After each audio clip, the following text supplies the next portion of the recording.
Hello everyone. Now let us discuss about the important topic known as tympanic membrane.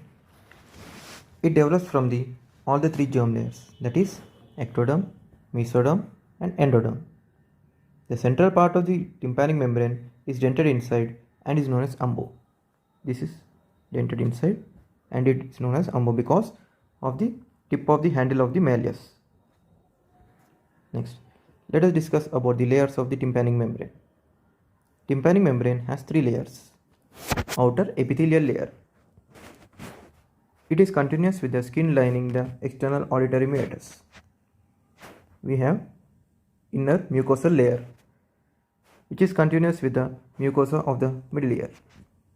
Middle fibrous layer.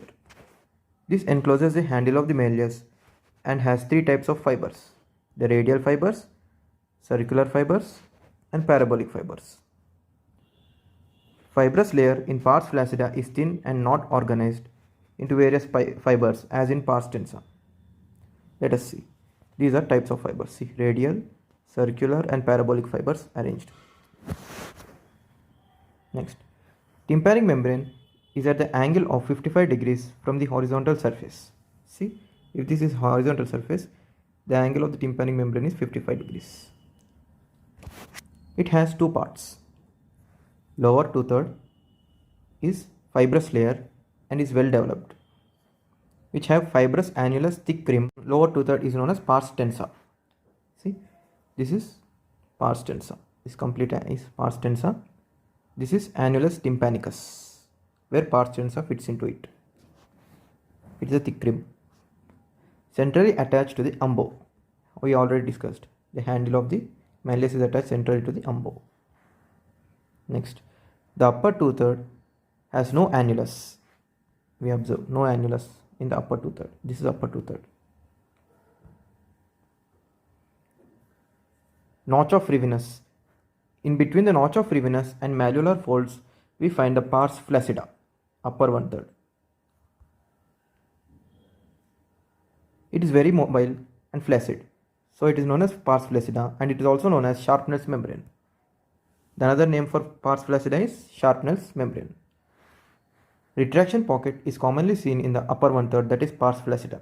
What is meant by retraction pocket? As it is very flaccid, it is easily collapsed.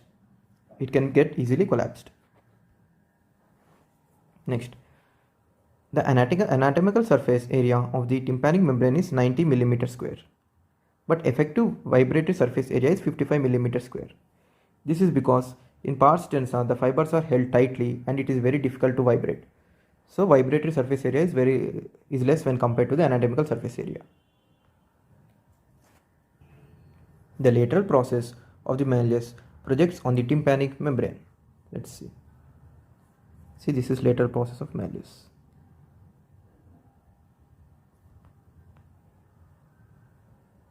See, this is lateral process of malleus projects on tympanic membrane.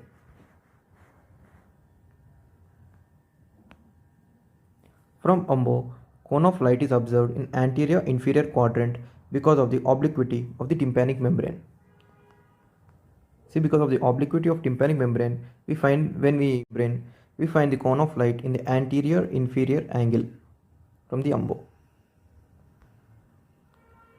Next, the color of the tympanic membrane is pearly white or grey and translucent.